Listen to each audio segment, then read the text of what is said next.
Hello बच्चों। तो बच्चों हम लोग आज प्रोबेबिलिटी के लेक्चर करेंगे। ठीक है, प्रोबेबिलिटी हम लोगों ने पिछले लेक्चर में स्टार्ट किया था।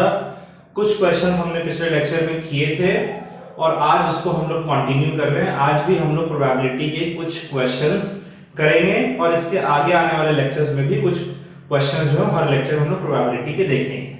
ठीक है, तो चलिए आज का जो लेक्चर है उसका पहला क्वेश्चन बच्चों आपके सामने लिखा हुआ है। ये क्वेश्चन क्या है, जरा इस क्वेश्चन को हम लोग समझते हैं। ये प्रोबेबिलिटी का क्वेश्चन है, इसको समझते हैं फिर इसको सॉल्व करेंगे। ठीक है, तो ये क्वेश्चन कह रहे हैं कि a die is thrown 1000 times with following frequencies for outcomes 1 2 3 4 5 6। एक डाई है, उसे हमने थ्रो किया है। कितनी बार थ्रो किया है? 1000 टाइम्स थ्रो किया है, यानी कि टोटल नंबर ऑफ इवेंट्स जो है वो हमारा 1000। ठीक है बच्चों, तो यानी कि इसमें आप लिख सकते हैं कि हमें पहले से ही मेंशन है कि जो टोटल नंबर ऑफ इवेंट्स है वो हमारा 1000 के बराबर है। क्लियर है? और कह रहा है कि एक डाई है जिसे हमने 1000 टाइम्स थ्रो किए हैं, यानी टोटल नंबर ऑफ इवेंट हमारा 1000 है और उसकी जो फ्रीक्वेंसीज हैं कौन कौन से आउटकम के लिए 1 2 3 4 5 6, इन आउटकम्स के लिए जो फ्रीक्वेंसी है वो आपको गिवन है। जैसे 1 आउटकम इस 1000 टाइम में 179 टाइम्स आ रहा है, जो 2 आउटकम है वो 150 times, 3 outcome 157 times, 4 outcome 149 times, 5 outcome 175 times और 6 आउटकम 190 टाइम्स। ये आउटकम्स हैं जब आप 1000 टाइम्स एक डाई को थ्रो कर रहे हैं। ठीक है, कह रहा है find probability of happening of each event. हर एक इवेंट के लिए आपको प्रोबेबिलिटी फाइंड करनी है। तो किसी भी इवेंट की जो प्रोबेबिलिटी है, प्रोबेबिलिटी ऑफ एनी इवेंट, ये आपका क्या होता है? Number of times, number of occurrence of any event divided by total number of events, divided by total number of events. ये होता है बच्चों प्रोबेबिलिटी किसी इवेंट का क्या होता है?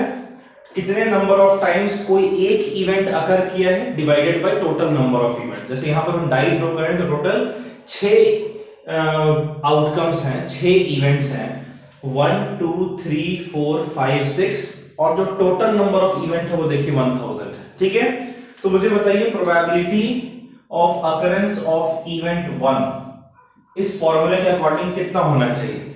1 कितनी बार अकर किया? 179 टाइम्स, तो नंबर ऑफ अकरेंस ऑफ 1 हो जाएगा 179 divided by total number of events हमारे 1000, तो कितना हो गया? 0.179।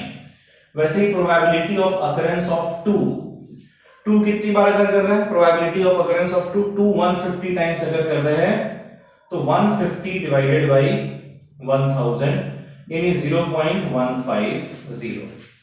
ठीक है, वैसे ही प्रोबेबिलिटी ऑफ अकरेंस ऑफ 3 आप लिख लीजिए, प्रोबेबिलिटी ऑफ अकरेंस ऑफ 4 आप लिख लीजिए। 3 का कितना होगा बच्चों? 3 157 टाइम्स अगर कर रहे हैं, इसलिए 157 डिवाइडेड बाय 1000 यानी 0.157। वैसे 4 का है 149 डिवाइडेड बाय 1000, ये हो जाएगा 0.149। समझ रहे हैं इस बात को? वैसे probability of occurrence of 5 and probability of occurrence of 6। ठीक है, 5 आपका 175 टाइम्स हो रहे हैं, तो अकरेंस ऑफ इवेंट 5 हो गया 175 divided by total number of event 1000, ये होगा 0.175, और 6 का है 190 डिवाइडेड बाय 1000, कितना हो जाएगा? 0.190। क्लियर है बच्चों? सिंपल था क्वेश्चन। चलिए आप लोग इसको नोट कर लीजिए, समझ कर नोट करिएगा।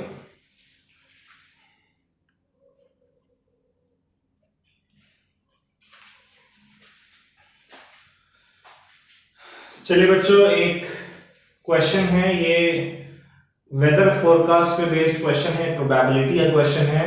ठीक है, इसको जरा हम लोग देखते हैं, इसको समझते हैं और इसको सॉल्व करते हैं। ठीक है, कैसे इसको जरा समझिए। क्वेश्चन कह रहा है the record of weather stations shows that out of 250 days its weather forecast were correct 175 times। तो एक वेदर स्टेशन का एक रिकॉर्ड है, वो रिकॉर्ड बता रहा है कि उन्होंने 250 दिन जो प्रेडिक्ट किया वेदर के बारे में, उसमें से 175 टाइम्स जो उनका वेदर फोरकास्ट था वो सही निकला। ठीक है, तो कह रहा what is probability that on a given day it was correct and it was uncorrect. यानी उनका जो वेदर फोरकास्ट है वो 250 दिन उन्होंने वेदर फोरकास्ट किया, उसमें से 175 डेज तो उनका वेदर फोरकास्ट सही निकला। ठीक है, यानी बाकी समय क्या होगा, गलत निकला होगा, इनकरेक्ट होगा। तो वही करेक्ट की प्रोबेबिलिटी कितनी है और इनकरेक्ट की प्रोबेबिलिटी कितनी है, ये आपसे पूछा जा रहा है। तो सबसे पहले बच्चों, जब करेक्ट और इनकरेक्ट की प्रोबेबिलिटी हमसे पूछ रहे हैं तो कितने number of days weather forecast correct है और कितने नंबर ऑफ डेज इनकरेक्ट है, ये पहले हम लिख लेते हैं। ठीक है, number of days of correct forecast. ठीक है, और दूसरा है number of days of incorrect forecast. Incorrect forecast कितने दिन, करेक्ट फोरकास्ट कितने दिन दिया हुआ बच्चों, 175 टाइम्स, यानी कि 175 डेज करेक्ट है। तो इनकरेक्ट कितना हो, देखिए टोटल 250 था, उसमें से 175 करेक्ट है, तो 250 में से 175 अगर हम लोग सब्ट्रैक्ट करें, यानी कि 75 डेज जो फोरकास्ट था वो इनकरेक्ट निकला। अब आपसे प्रोबेबिलिटी पूछ रहे हैं। ठीक है, पहला पार्ट प्रोबेबिलिटी के फोरकास्ट जो है वो करेक्ट है, ये क्या हो जाएगा बच्चों, ये हमारा हो जाएगा नंबर ऑफ डेज जिसमें फोरकास्ट करेक्ट है ऑफ करेक्ट फोरकास्ट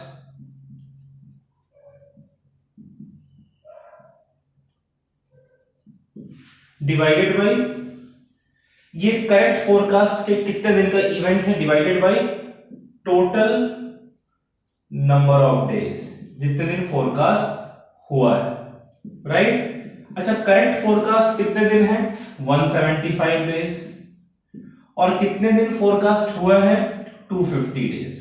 इसको कट करिए, 25 से 7 टाइम्स जाएगा, 10 टाइम्स जाएगा, यानी 0.7 जो है वो करेक्ट होने की प्रोबेबिलिटी है। और दूसरा है probability of incorrect forecast. Probability of incorrect forecast, ये क्या हो जाएगा बच्चों, नंबर ऑफ डेज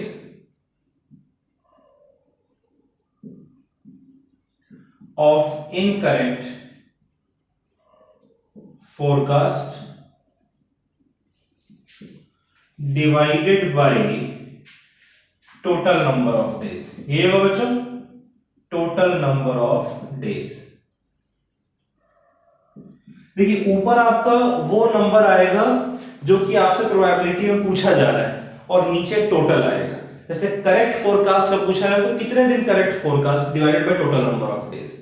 इनकरेक्ट पूछ रहा है तो कितने दिन इनकरेक्ट फोरकास्ट है divided by total number of days.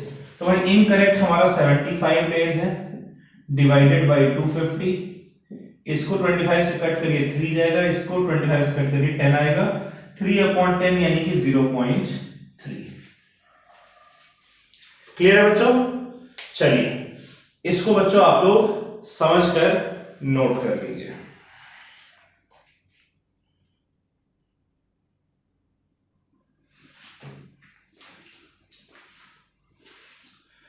चलिए बच्चों प्रोबेबिलिटी के इस क्वेश्चन को हम लोग देखते हैं जरा ध्यान से। देखिए अच्छा क्वेश्चन है, इसमें सीखने लायक चीजें हैं, ठीक है। तो जरा पहले हम लोग इसको समझते हैं फिर इसको सॉल्व करते हैं। तो ये क्वेश्चन कह रहा है बच्चों कि 1000 families with 2 children were selected randomly and following data were recorded। यानी 1000 फैमिलीज हैं, ठीक है बच्चों, 1000 फैमिलीज हैं जिसमें कि 2 बच्चे हैं। ऐसे 1000 फैमिलीज का डेटा कलेक्ट किया गया है जहां हर फैमिली में 2-2 बच्चे हैं, ठीक है।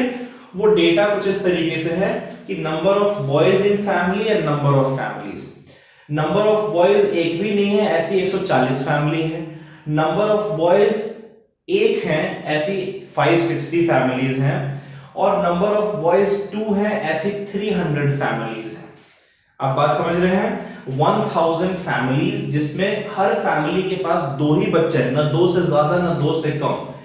इनको रैंडमली सेलेक्ट किया गया और इनका डेटा का जो रिकॉर्ड है वहां लिखा गया, ठीक है। 0 बॉयज वाली कितनी फैमिलीज है? 140। 1 बॉय एक फैमिली में ऐसे कितनी फैमिलीज है? 560। और 2 बॉय वाली 300 फैमिली। कह रहे हैं if family is chosen at random find probability that it has. अब अगर हम किसी भी फैमिली को रैंडमली सेलेक्ट करते हैं तो उसमें प्रोबेबिलिटी हमें फाइंड करनी है कि उस फैमिली में कोई बॉय नहीं है, पहला। दूसरा कि उसमें सिर्फ 1 बॉय, दूसरा कि उसमें 2 बॉयज हैं, तीसरा कि उसमें एटलीस्ट कम से कम 1 बॉय है, और आखिरी एट मोस्ट 1 बॉय, यानी कि ज्यादा से ज्यादा 1 बॉय है, उससे ज्यादा नहीं है, ठीक है। तो बच्चों देखिए इसका सॉल्यूशन देखते हैं जरा। इसका सॉल्यूशन देखिएगा, इसमें जो टोटल नंबर ऑफ इवेंट्स है वो कितना है? 1000। टोटल हमने 1000 फैमिली लिए, तो total number of events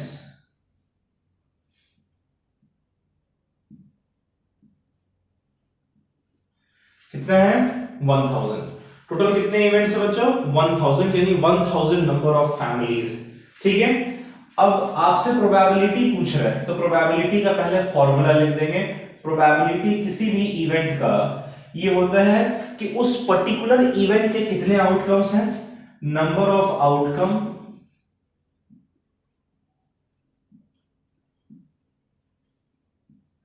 of event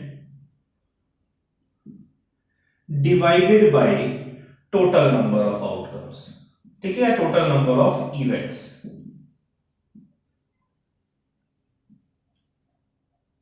ये बात क्लियर है बच्चों? किसी भी इवेंट की प्रोबेबिलिटी कितनी होती है? Number of outcome of event, उस पर्टिकुलर इवेंट में 0 बॉयज वाला इवेंट कितना है, या 1 बॉय वाला इवेंट कितना है, 2 बॉयज वाला इवेंट कितना है, तो टोटल नंबर ऑफ कितने आउटकम उस इवेंट के हैं डिवाइडेड बाय जो पूरा का पूरा टोटल इवेंट है। तो पहला हमसे पूछ रहे हैं event probability of no boy, probability of no boys, कि एक भी लड़का ना हो उस फैमिली में, इसकी प्रोबेबिलिटी कितनी है। तो total number of outcome of event यानी नो बॉयज का इवेंट कितना है? 140 divided by total 1000। Total number of event 1000 है, तो ये हमारा हो जाएगा 0.140। आप समझ रहे हैं? वैसे ही 1 बॉय का पूछ रहा है हमसे, प्रोबेबिलिटी ऑफ 1 बॉय। अब number of outcome of event, 1 boy का इवेंट कितना है? 1 बॉय का इवेंट है 560 डिवाइडेड बाय 1000, ये आपको हो जाएगा 0.560, ठीक है। तीसरा समझिएगा बच्चों, तीसरा हमारा है प्रोबेबिलिटी ऑफ 2 बॉयज। 2 बॉयज का इवेंट कितना? 2 बॉयज है 300 डिवाइडेड बाय 1000 की हो जाएगा 0.300। देखिए डेसिमल के बाद आखिरी के जीरोस का कोई मतलब नहीं बनता, फिर भी मैं लिख दे रहा हूं, ठीक है। उसी तरीके से फोर्थ पार्ट देखिए, प्रोबेबिलिटी ऑफ एटलीस्ट 1 बॉय। किसकी प्रोबेबिलिटी पूछी जा रही है बच्चों? एटलीस्ट 1 बॉय, कम से कम एक होना चाहिए। अच्छा, एटलीस्ट 1 का मतलब क्या हो गया कि कम से कम एक, यानी 2 भी होना चाहिए, 2 भी हो सकते हैं। तो भाई एटलीस्ट 1 में 1 भी आ रहा है और 2 भी आ रहा है, राइट। 2 में क्या है? एटलीस्ट 1, कम से कम तो 1 है ही ना, उससे ज्यादा होगा तो चलेगा। तो ये हो जाएगा 560 प्लस 300 है ना, 561 बॉय का है और एटलीस्ट है इसलिए उससे ज्यादा भी होगा तो 300 ऐड करेंगे डिवाइडेड बाय 1000, ये आपका हो गया 860 डिवाइडेड बाय 1000 यानी कि 0.860। क्लियर है। और आखिरी हमारा है probability of at most one boy, probability of at most one boy. अच्छा, एट मोस्ट वन बॉय का मतलब कि ज्यादा से ज्यादा वन बॉय होना चाहिए, लेकिन उससे कम भी हो सकता है। तो 0 बॉय का हमारा हो गया 140 प्लस 1 बॉय का हो गया 560 डिवाइडेड बाय 1000, ये हमारा हो गया 700 अपॉन 1000 यानी कि ये हमारा गया 0.700। आप इसको 0.7 भी लिख सकते हैं। क्लियर है बच्चों, बात समझ आ रही है कैसे करना है? चलिए इसको समझ कर नोट कर लीजिए, ये अच्छा क्वेश्चन था।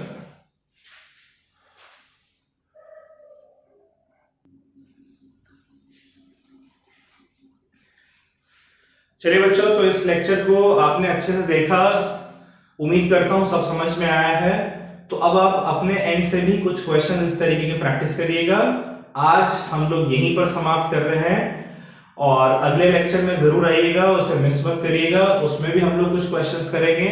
ठीक है, तो चलिए बच्चों, bye bye, take care, stay safe और पढ़ाई जरूर करिएगा। ठीक है, चलिए बाय बाय।